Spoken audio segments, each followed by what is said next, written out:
Here's the deal. Menthol tobacco has harmed our community for years. We can no longer wait on the Biden administration or Governor Hochul or others to save us. We need the Buffalo Common Council to ban menthol tobacco today. The major thing is premature death, but also due to the flavoring and how it's appealed and have been marketed to younger Black people. Black people start smoking earlier and they smoke for a longer period of time and is extremely addictive. So that the consequences of that include a slew of medical problems. Number one is damage to the lungs. Lung cancer, but not just lung cancer, but outright damage to the lungs and restriction of the lungs, which causes all kinds of other medical problems, including erectile dysfunction, strokes, kidney failure. It damages micro blood vessels, and these micro blood vessels are in your brain, are in your heart, are in your feet, are in your kidneys, and they are in your penis. All these things are damaged by smoking. So we know that these companies aggressively market menthol-based tobacco and tobacco products in Black communities, like purposely. And so anytime someone is purposely coming for the Black community, you have to take a step back and ask why. So then when you look at menthol and what menthol does to Black and melanated bodies, you see the connection, the levels of addiction, and the way menthol processes in the body. Menthol cigarettes, if you're looking overall, menthol cigarettes themselves, they're a flavored product, flavored cigarettes that have been used to kind of sweeten the poison. And when that comes around and say, oh, okay, so the menthol flavor, how's that so bad? But when it comes to the marketing for menthol cigarettes, they've been target marketed to African American communities for decades.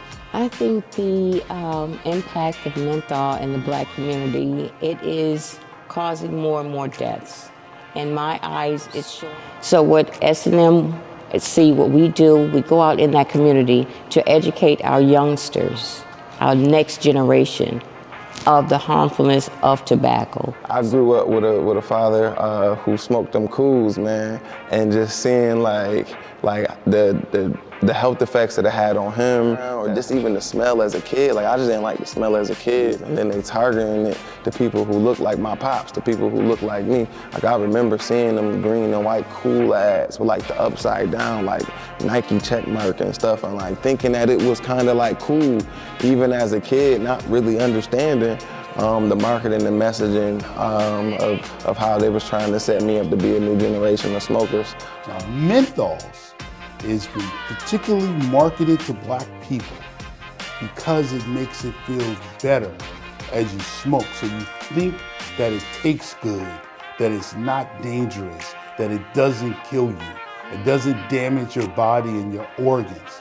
It does. Menthol cigarettes are killing Black people, and they have been doing that for a generation.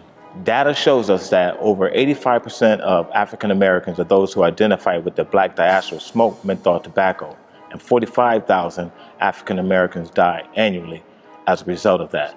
And so I don't want to be a hypocrite. Like I do enjoy a cigar from time to time, but like I'm not onto the menthol stuff, like the way, like even being around it, like it just feel like you breathing in like fiberglass sometimes. So even from just from an enjoyment standpoint, I personally don't understand how people even enjoy the menthol variety of cigarettes and flavored tobacco. Whatever they can.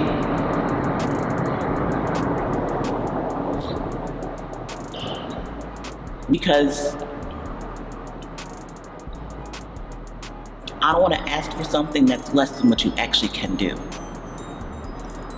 So I want you to do whatever you can.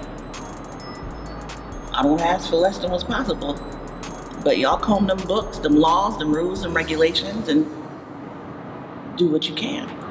It may not be comfortable, it may not be easy, but that's why we do the work that we do. Oh my goodness, I would like for them to stand up, listen to your voters. We're putting you in that space to have a voice for us, and we're asking you to ban menthol cigarettes. So now let's use the power of of legislation. Let's use whatever power we may have at city, county, state, federal government to keep these products out of the African American community. The longer we wait, the more black folks gonna die. I mean, that's the shortest way. I mean, there is no, you can make it a 4-hour sermon or teaching, but that's the bottom line. The longer you wait, the more black folks are gonna die, period. Bandit.